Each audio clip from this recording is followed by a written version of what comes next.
evening, I'm Pinky Webb. Tonight, we ask the questions, we tackle the issues, we clarify matters, and we get on point.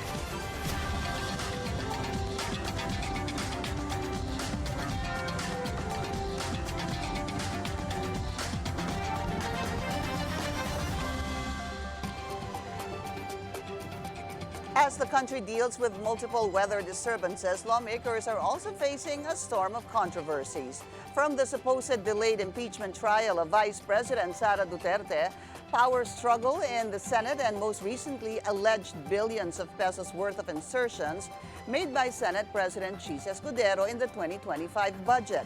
All these while the 20th Congress has yet to officially convene. Let's get on point with Senator Risa Ontiveros. Senator Risa, good to finally see you. Nice seeing and you again. speak to you again. Yes, It's been so long. Oo nga, long time no see. Appreciate your time. Thank you. All right, I'm gonna start dito po muna sa storm, yung totoo pong bagyo and habagat that has caused a lot of flooding in many parts of the country. Is there a way to actually really find out, I mean, maybe from the Senate, if we have an effective flood management control program or even a unified flood management control program? There should be a way to find that kahit sa loob ng government infrastructure program in general or sa mga local development plans ng mga LGUs, at least at the provincial, if not regional level sa mga flood-prone areas ng ating bansa. Kasi hindi naman nakakagulat na binabagyo tayo taon-taon. We know, we anticipate it. And pag nakikita, nararanasan natin yung mga pagbaha tulad ngayon, syempre hindi natin masisisi yung mga kababayan natin. Itanong yan, nasan na yung mga flood control na taon-taon pinupondohan naman namin sa Kongreso. I was actually trying to get the numbers from last year and this year. This is just a rough estimate. Okay. It might not be exact. 216 billion pesos in 2024 for flood control projects coming from the DPWH plus 1.3 billion from the MMDA. So roughly, I'd say 217 billion pesos in 2024. And this year, about 255 billion pesos. Ibig ko sabihin, Senator, meron ho bang way para mabusisi itong pera na bilyon-bilyon kung talagang napupunta, hindi lang kung talagang napupunta sa flood control projects, kung tama yung ginagawang flood control projects? Well, there should be a way to do that every year. Actually, any time of every year, hindi lang sa budget debates, pwede naming tignan yung audit reports ng Commission on Audit. Tapos lalo na tuwing budget debates, pinaka-timely, gamitin namin yung COA reports para sabihin, okay, ito yung inappropriate para sa ganitong flood control project, sa ganitong lugar. Tama ba itong ginastos? And then, of course, we have to ask, yung epekto ba nararamdaman? Actually, the figures that you stated might even be understated. Naalala ko, budget debates last year. I just can't recall the exact figures now, pero lumabas sa plenary interpellations namin that historically, mga 1/3 daw. I'll get back to you on this if I'm wrong, but I seem to remember 1/3 historically ng mga DPWH projects have been spent on flood control. Kaya natanong namin noon ni na dating minority leader, Sen Coco, kung 1/3 yan, bakit hindi by 1/3 din? Just, using a rough estimate, bakit hindi by 1/3 din humuhupa yung mga baha natin taon-taon? Tingnan mo yung baha ngayon. So I'm sure citizens very fairly will be asking us at the latest by the budget debates later this year, talaga bang tama yung pagbabudget at paggastos ng pera para sa flood control? Sen. Risa, what about a Senate investigation on this? Oh, yeah, that could also be another path sooner than the budget debates na mangyayari in a few months' time pa. So yes, that's also another path. Would you to be get very into the bottom of interested to this. look into this? Yeah, if anyone would file it, or if I myself won't file it, I will participate very actively. Kasi pag pinag-uusapan po yung budget deliberations, mabusisi po kayo dyan eh. You know, both houses of Congress, you talk to different heads of agencies. Kaso pagdating po ng BICAM, sabi nga nila, medyo nagkakaproblema daw o nagkakaroon ng insertions allegedly during the BICAM. Is there really a possibility that once and for all, magiging mapapanood po natin, mababantayan po itong BICAM? Kaya mas nagkakaroon ng currency yung mga panawagan to open the BICAM. Hindi lang yung chairs ng dalawang panels, Senate at House, hindi lang yung full panels ng dalawang houses ng Kongreso, but any and all interested Filipinos, yung mga budget reform advocates, kayo sa media, or kahit sino pa sa mga kababayan natin. I don't see in principle why there would be any difficulty about that. I've raised that call, sinabi na rin niya ni Sen Ping, narinig na rin natin kay Speaker. So, Maybe this year? Maybe this year, we should really give it a go. Kung marami talagang gustong manood, makinig, mag-observe, then a simple technical solution like live streaming it might be easiest at hand. I mean, nakakasama ho ba ng loob after all the, yung pagod na pinagdadaanan po ng mga talagang nakatutok sa budget, lawmakers and the heads of agencies and of course their team go through this, one by one, detalyado po sila. Oo. Tapos supposedly, allegedly, pagdating ng BICAM, ay may mga milagrong nangyayari. Well, more than nakakasama ng loob, nakaka-alarm kung meron ngang ganong mga nangyayari. I haven't myself read the detailed reports of what's coming out now about the previous budget that we're spending now at saka insertions. But kung totoo man, or just the fact na itinatanong, all the more reason we should make the process more transparent and therefore the result at kaming mga budget makers, kaming mga legislators mas accountable. Kasi hindi dapat nangyayari yan. At hindi dapat nagkakaroon ng duda na nangyayari yun. Kasi pera yan, hindi lang nga ng gobyerno, pera ng mamamayan, literally, galing sa buwis ng mamamayan. As you were saying a while ago, I was going to bring this in. There was a report from Politico.com. Ang report po doon is that allegedly 142 billion pesos was allegedly inserted by Senate President Chis Escudero in the 6.3 trillion budget in 2025. And part of that, the biggest allocation actually went to Bulacan at a budget of 12 billion. Ito po importante kasi dun po sa 12 billion na yan, 3 billion for flood control projects. That's why I'm bringing this in. Meron pong 3.2 billion for roads, 3.6 billion for buildings, and ang taas po nito, 2.2 billion for street lights. The second actually goes to Sorsogon at 9.1 billion, and the list goes on and on. Davao is at 5th place. So when you hear, or siguro once you see this report and maybe look into this, how can we know, how can we find out if the money is actually being used wisely and properly?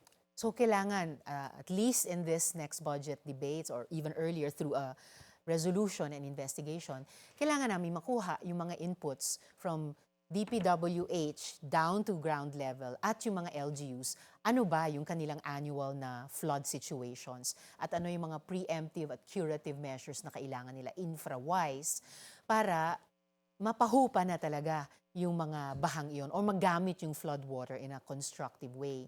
So, that's one very concrete way na we can prevent situations like this coming up again. Na mga tanong ang nire-raise tungkol sa mga seryosong issue which should not bother our people on top of lahat ng mga problema na meron na. Dapat ma-take for granted nila na in terms of flood control among the many other concerns of citizens in our country na alam ng executives hanggang sa ground level yung sitwasyon at nai-input namin nila sa aming mga legislators at kami naman mape-presume ng ating mga kababayan ay responsive in terms of the budget making. Are you surprised about this particular article? Not surprised is Did the you hear feeling. about I heard about it. I would see it posted online. Siyempre concerned ako. At kaya yung immediate response ko was, again, to call for open BICAM para mapigilan na may mga tanong o may aktual na pangyayaring tulad nito. Kasi hindi nga dapat magkaroon ng duda sa isip ng ating mga kababayan, lalo na taon-taon nagdudusa sa mga bahang ito talaga. Let's talk about the 20th Congress. That begins on July 28. The President's SONA is on July 28. And then, tama ho ba, ang first official session day niyo will be July 29? No, we have the opening of session That's morning of the July 28, 28th, okay. followed by the President's SONA in the afternoon. And on July 28, dun po pipili ng SP, ng On Senate July President. 28, doon pupili ng SP. And since you mentioned the 29th, yun yung susunod na convening ng Senate Impeachment Trial Court. In-announce na yun dati nung presiding officer. Pero may bago na pong announcement. Hindi na po July 29. August 4 na daw po. Ay, teka muna, na-announce na yung July 29. At yung buo namang trial calendar, pati kung kailan talaga kami magko-convene ulit, kailangan pag-usapan niya ng buong senator judges, yung buong court. Hindi pwedeng isa or iilan lang ang magsasabi nun. The reason for the postponement from what was expected to be July 29, ang pag-convene po ng impeachment court, to August 4 was because the Senate President is saying that the impeachment court has to give notices to the parties. Kaya mukhang August 4 daw po. Parang ang tagal naman, from the 29th to the 4th, halos isang 1 linggo. And gaya ng lagi kong sinasabi, mula nung 19th Congress na nag-convene ang Senate Impeachment Trial Court at nagkaroon kami ng jurisdiction sa process na ito, continuing process yan. In fact, as we speak now, Pinky, convened ang korte, ongoing ang trial, at anytime, pwede nang i-issue ng presiding officer yung mga summonses o mga invitations na iyon. The same way, pwede na niyang pasumpain yung mga bagong senador bilang senator But he judges has din. not, Senator. That's right. But also he has said 29th ang convening. The rest of us senator judges took that. And ngayon, para sabihin ng ilan na August 4 na, wala pang usapan yan ng lahat ng senator judges. Pasensya na ho kayo, siguro hindi kayo sinama dun talaga sa usapan na August 4. Kung hindi man, hindi naman pwedeng ganon. Kasi tulad sa mga korte, sa judicial branch, ang impeachment trial court din naman, kami, Senate bilang impeachment trial court, dapat yung mga usapin ng trial calendar, pinagkakasunduan ng lahat. Hindi lang ng senator majority. judges. Oo, hindi lang. What happens on July 28 if you find out that the impeachment court will continue or will begin or dapat continue kasi Yes. na meron na pong jurisdiction during the 19th Congress, again, which is Yes. being questioned, that it will be on August 4. What do you plan to do about that? Hindi yan pwedeng desisyonan ng Senate sitting as a legislature. Kailangan ng impeachment trial court. So, senator bilang judges. court, senator judges. So, baka ang pwede nilang gawin ay i-convene kaming mga senador, pero bilang senator judges para pag-usapan yung trial calendar. Right. Kasama yung susunod na pag-upo namin. Which on the 28th would be easy to say that tomorrow, the 29th. I guess what I'm asking is, if it doesn't happen, what do you intend to do? Tuloy-tuloy lang na pag-alala, pagsulong, pagtulak na tungkulin namin sa konstitusyon. Nung una nga, shall proceed to trial forthwith. Ngayon, continuing process ito. Tumawid man mula sa 19th hanggang sa 20th Congress. So any day now, we can and should be proceeding with trial. Ang dami nang naganap actually. So we convened as a court. We approved our rules, nag-issue kami ng summons, di ba, sa impeached official. Nag-submit na siya, si VP There was Duterte, an nung answer. formal answer, Right. ad cautelam. Sinagot ng prosecution yung answer na yun with their reply. Right. So, it's a continuing process. All right, we're going to take a very short break. We'll be right back. This is On Point.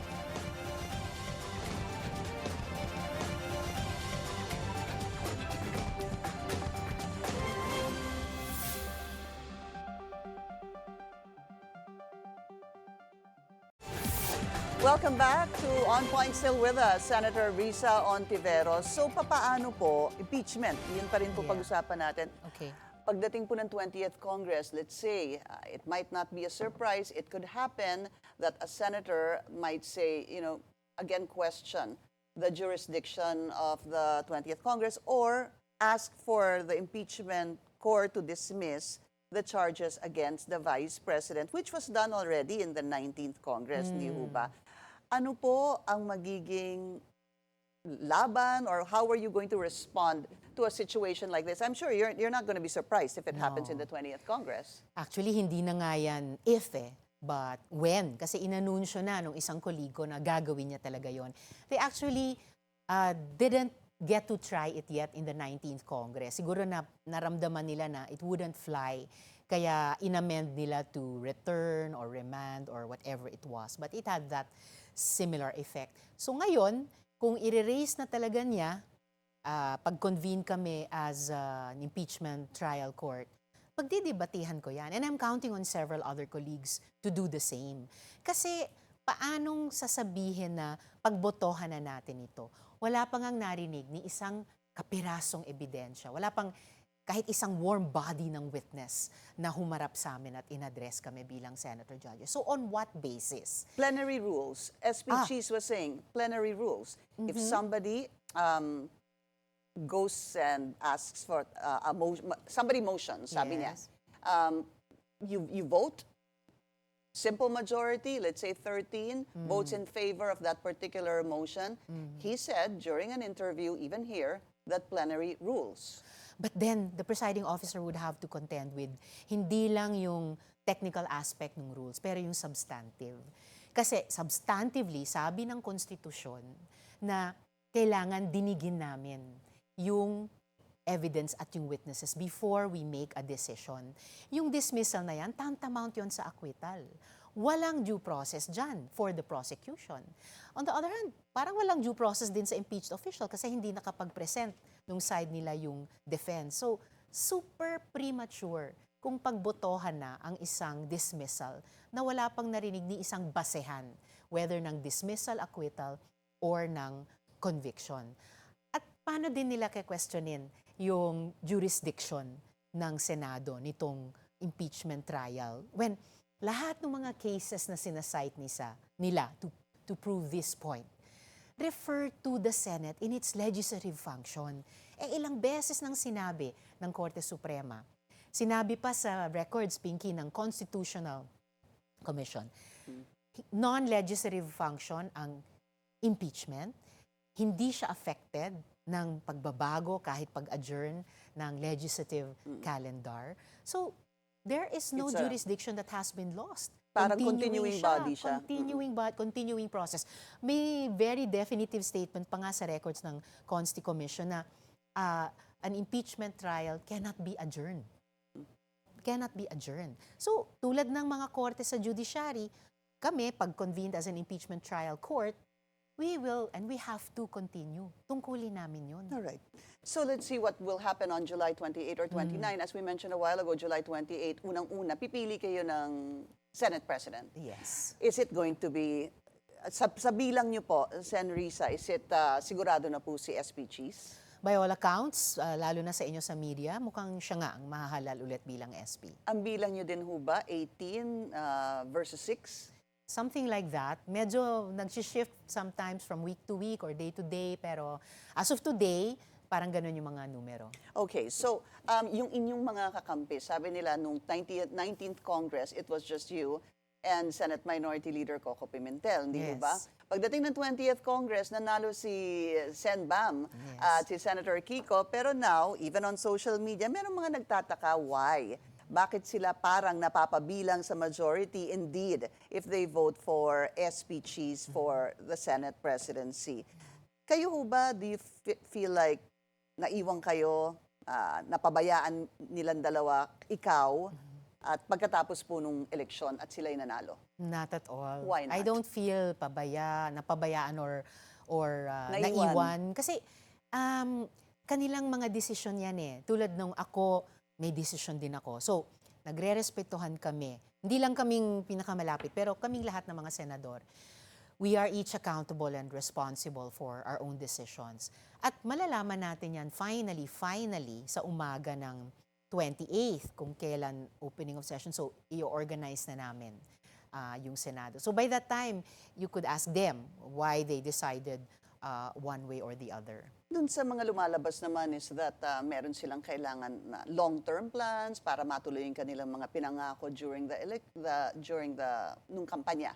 Pero sa mata ng tao na kakampi ninyo, at kakampi po siguro nilang dalawa, marami yung natuwa na nanalo po silang dalawa dahil magiging at least 3 kayo instead of 2 during the 19th Congress. So there's some surprise and concern that it seems like they might be joining the majority, and you're not at all bothered by that? If I'm bothered by the surprise and the concern of people, syempre I care about how people feel about that or how people feel about us. Kasi kasama namin sila nung kampanya. Ibig sabihin kasama yung pangarap kung ano yung mga next steps, ano yung long-term direction. Pero para sa akin, if things don't always turn out the way I hope, gagawa na lang ako ng iba pang paraan, at least in the short term, in order to stay still navigating towards that longer term direction. So, patuloy akong magtatrabaho, patuloy na maninindigan sa loob ng Senado, beginning also with my decision on where I'll stand in terms of the organization of the Senate. And binibigay ko na rin sa kanilang dalawa yung ganung ding desisyon. So, speaking of the organization in the 20th Congress, parang magulo. Paano ho ba? May majority, may minority, may independent, may veterans bloc. How do you see it forming? At nasan po kayo? Well, I hear that veterans bloc name being used by sina Sen Tito when mula nung 3 weeks ago sinabi nila na kung hindi sila yung mahalal na SP, he's open to being minority leader. Yung independent bloc, ideya ko yon nung una. Dahil sabi ko, hindi ako sasali sa majority, at hindi ako sasama sa minority noon kasi akala ko may ibang block na kukuha ng minority. Kaya ang naging Sabihin na proposal natin, ko, supposed to be the minority could have been the Duterte. originally. Duterte 7. Oo. So, kaya naisip ko noon, mag-independent block tayo. Okay. Ay, kayo po nagsabi tayo. Ibig sabihin ikaw, si Senator kami Kiko, tatlo at Senator Bam. right. Okay. So, ngayon, kung magiging iba yung final decision nila sa umaga ng 28th, kaya ko naisip, okay, tatayo na lang ako bilang independent senator. Ngayon na yung minority ay posibleng pamunuan ni na Sen Tito at may ilang mga feelers or announcement. So, nagbubukas din yung isip ko. So, at least dalawa na yung options ko. Dati, independent bloc or independent senator. So ngayon, pwede ko ring pag-isipan yung minority. At let's make that clear. Kung mag-independent po kayo, talagang independent senator. Yes, Dahil talagang originally. ikaw lang po yun. Yun yung second option ko Right. after baka hindi mag-fly yung independent bloc. Oo, kasi at that time, akala ko yung isang bloke pa yung Yes. makakakuha ng minority. But what is the likelihood that you'll join the veteran bloc? Kasi parang iniimbita ho ba kayo or wino-welcome kayo ni Tito Sen? May ilang feelers or announcement, and sabagay, veterano naman ako, second term ka na to. And I have to say naman na nirerespeto ko si Sen Tito, no? Yung pinakita niya bilang Senate President noon, and bagamat magkaiba kami sa ilang mga, for example, social issues, pero nirerespeto ko siya. So, now Very I have open. 2 options, not just one. Yeah. All right. Also, we wanted to discuss this way back kasi yung pong pag-file nyo ng cyber libel charges against 7 individuals in relation dito kay Michael Maurilio, alleging na nagbayad daw po kayo ng 1 milyong pesos sa kanya para po magsabi ng hindi ng katotohanan laban kay Pastor Apollo Kibuloy, kay dating Pangulong Rodrigo Duterte and Vice President Sara Duterte. This is the time that first you went to the NBI to ask for help. And then you went to the DOJ subsequently and filed a complaint against the 7. Pero sa NBI, parang 10 po sila eh. Or mga isang dosena. Or maybe 12. Yes. Bakit po from 12 ay it decreased or reduced to 7? Inuna ko muna yung 6. Kasi advice ng legal team ko, after filing that complaint and request for investigation by NBI against Michael Maurilio at mga isang dosenang vloggers na nagdagdag pa ng mga lies tungkol sa sinasabi ni Michael Maurilio, ang advice ng legal team ko, they already had enough evidence para kasuhan na ng cyber libel, yung unang 6 na vloggers, plus si Michael Maurilio. Kung ano yung bunga ng investigasyon ng NBI, baka madagdagan pa yung kakasuhan ko. at baka madagdagan yung ikakaso ko sa kanila. So wala pa pong output or wala pa pong binibigay na complete investigation ng NBI doon po sa inyong hiniling? That's right. Wala pang final Wala and pa pong complete final. investigation. Pero umaasa ako na iniimbestiga na nga nila ito. When you went to the NBI, I think maybe a day or 2 days later, I had Attorney Ferdy Topacio here on the show, and I asked him about that, and he had a reply to what dun po sa paghingi mo ng tulong sa NBI. Let's watch this. I personally know of 2 incidents wherein the same manner of accusation was made against Senator Ontiveros. This was during the time of the controversy surrounding Kian De Los Santos, who was killed by the police in a supposed rob-out. And while I believe that the policemen involved there were rightfully punished for their crime, it does not detract from the fact that with respect to certain witnesses who were of minor age at the time, Senator Ontiveros intervened by getting them from the custody of their lawful parents and bringing them somewhere else. The second would be with respect to the Farmally case, where a certain Mark Clarence said on video, on record, that he was bribed by Senator Ontiveros with electric bikes and certain amounts of money to testify falsely against executives of Farmally. Yun po yung kanyang naging sagot doon sa tanong ko. Pag-file nyo, paghingi nyo ng tulong sa NBI. What do you say to that, Senator? Yung panig ni attorney ay kinasuhan na rin ako dati, kaugnay nung pangalawang binanggit niyang kaso, yung sa Farmally, sa ombudsman, if I remember correctly. Dismiss na po iyon. Kaya, well, parang halos waepek pag pinagsasabihan ko si attorney na mag-iingat sa kanilang pinagsasabi dahil madagdagan pa yung kanyang mga sagutin. Kung gusto nilang buksan ulit yung Farmally investigation, okay, we've been waiting for a new matter for a long time dahil hindi pa tapos yung pagsingil ng accountability ng mga corrupt na kumilos dyan sa Farmally scandal na yan. Sen Risa, hindi ho kayo bago sa mga, actually, veterano po kayo pagdating sa mga investigation in the Senate. Let's say, sa the Pastilla scandal, and many more, no, na kayo po ang nagdadala, let's say kay Pastor Apollo Kibuloy even, nagkakaroon po kayo ng ilang mga testigo. Did you think that at some point, dahil sinasabi mo nga, I heard your interview that you're very careful, humihingi ng computer, hindi mo nga binigyan ng computer itong si Michael Maurilio, supposedly para sa tulong para sa kanya, at sinasabi mo nga yung inyong staff ay talagang vinevet yung mga lumalapit sa inyo. Did you know? Were you expecting that, sometime soon this was going to happen? No, and I certainly didn't expect it. Even in the case of this person, Michael Maurilio, or in the case of this investigation, dahil kung maaalala ko siya, alias Rene pa ang pagpapakilala namin sa kanya sa publiko, nung hearing, he was so emotional, nanginginig. Umiiyak pa nga when he was telling us how he was abused and hurt by Apollo Kibuloy. Kaya hanggang ngayon nga, Pinky, naniniwala ako na yung sinabi niya sa amin noon sa Senate hearing, yun ang totoo. So, this is the first time this has happened. Pero kaya rin siguro this is the first time I've taken such action. After halos 9 na taon, dinanas ko naman at tiniis yung ganitong klaseng mga fake news, trolling and whatnot.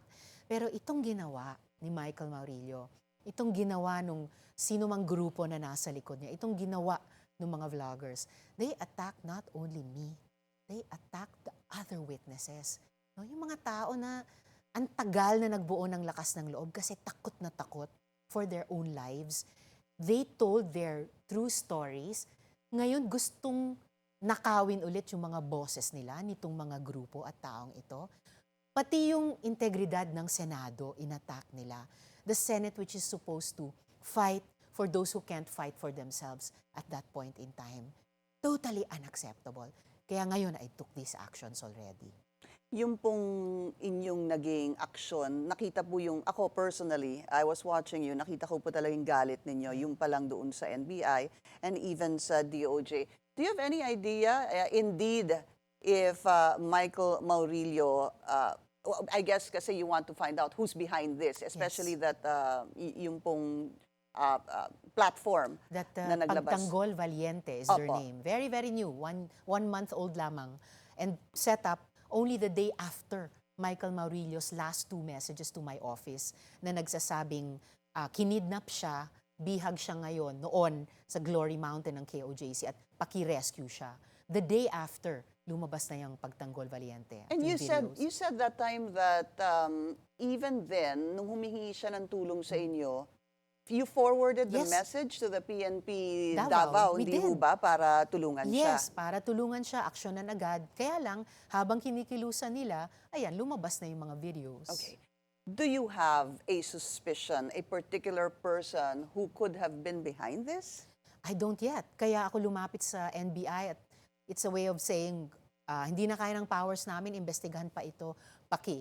Ano ba talaga ang buong kwento nitong Michael Maurilio at yung 100 vloggers na ito at yung Pagtanggol Valiente platform na iyan. So that's the really big help I'm hoping for from the NBI.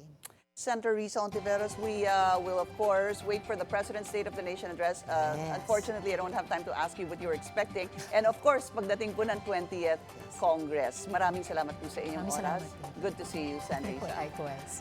And that's On Point. Join us again tomorrow, 7:30 p.m. here on BNC, the Billionario News Channel. I'm Pinky Webb. Thank you for watching.